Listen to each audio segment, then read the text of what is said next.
ថ្ងៃនេះខ្ញុំចង់បង្ហាញអំពីបុកនំបញ្ចុកចាបុកនំបញ្ចុករបស់យើងមានគ្រឿងផ្សំចានេះនំបញ្ចុកត្រប់ស្រួយប៉េងប៉ោះក្រូចឆ្មាសណ្តែកគួរអំបិលទឹកប៊ីចេងស្ករប្រហុកលាវសណ្តែកដីខ្ទឹមម្ទេសហើយនិងពងការ៉ុតប្រសក់ចាប៉ុន្តែយើងនៅខ្វះមួយមុខទៀតក្តាមចាតែខែនេះវាមានក្តាមខ្ញុំរកក្តាមត្រាំអត់មានចាខ្ញុំបង្ហាញតែប៉ុណ្ណឹងតែតាមយើងបុកប៉ុណ្ណឹងត្រូវមានក្តាមត្រាំទៀតបានវាមានរសជាតិឆ្ងាញ់ចាឥឡូវយើងចាប់ផ្ដើមទាំងអស់គ្នាចាឥឡូវនេះចាប់ផ្ដើមដាក់ខ្ទឹមចាខ្ទឹមរបស់យើងលៀបខាងណាគេលៀបខាងលៀប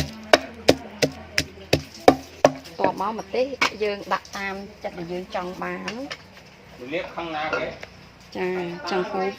ចាសម្រាប់នាងខ្ញុំត្រឹមតែ2គ្រាប់ហ្នឹងគឺហឹរខ្លាំងណាស់ហើយចា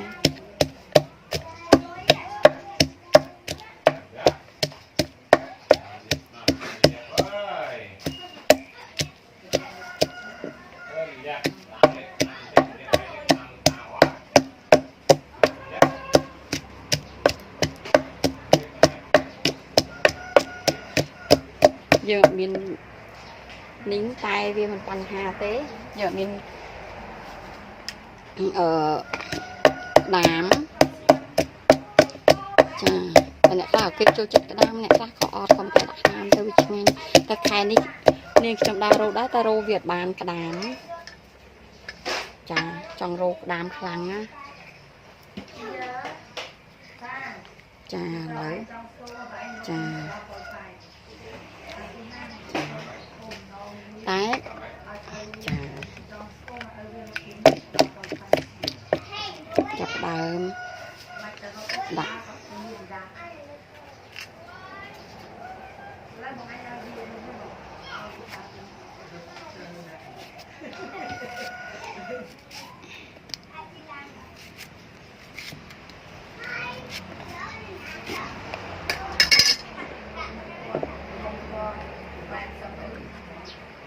យើងអត់មានក្តាមយើងប្រើប្រហុកបន្តិចទៅស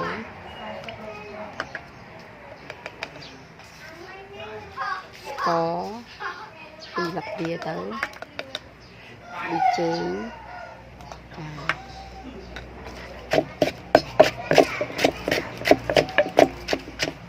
ចា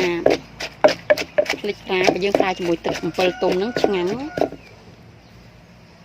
ព្រោះអំបិលយើងគ្រាន់ណាយើងចង់ដាក់ក៏បានមិនដាក់ក៏បានហើយនេះការ៉ុតដែលយើងហាន់ហើយចា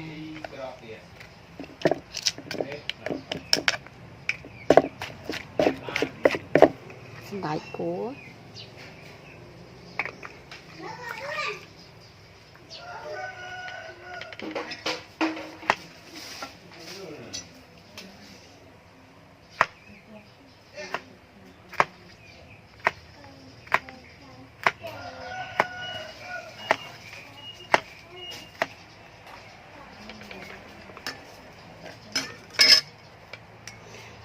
បើយើងបានជាទឹកអំពិលទុំក៏ឆ្ងាញ់ដែរ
ចាយើងដាក់តាមចំណង់ចំណូលចិត្តដែលយើងហូបមកល្មមមកប្រើតាមរសជាតិដែលយើងត្រូវការ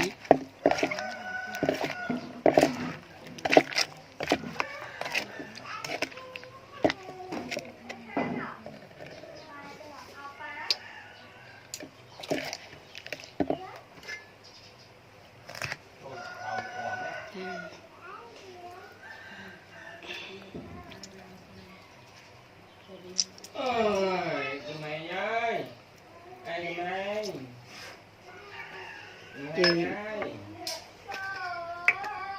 ខ្ញុំចូលចិត្តរៀងហុកច្រើនរៀងសាច់ប្រហុកបន្តិចចាខ្ញុំថែមស្ករបន្តិចទៀតចង់បានសាច់ប្រហុកច្រើនព្រោះនៅតាមចំណង់ចំណូលចិត្តយើងនេះសំខាន់រសជាតិជូរប្រៃផ្អែមចាជូរប្រៃផ្អែមទៅរសជាតិអាចញ៉ាំបានចា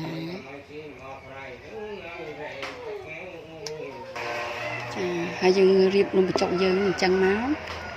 ចាហើយចាំយើងដួសយកមកបាក់ស្រូបញ៉ាំមក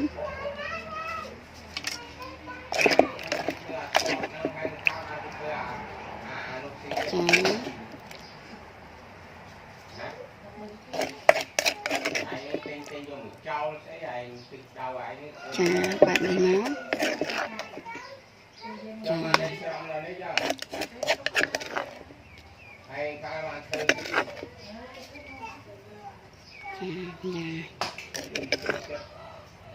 ចានេះអូខេចាអូខេចានេះចាបុកនំបញ្ចុកចាតែបើយើងមានក្តាមត្រាំទៀតមកក្តាមត្រាំក៏បានក្តាម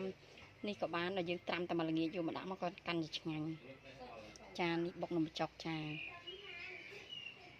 ចំណង់ចំណូលចិត្តតាមអ្នករាល់គ្នាចូលចិត្តញ៉ាំ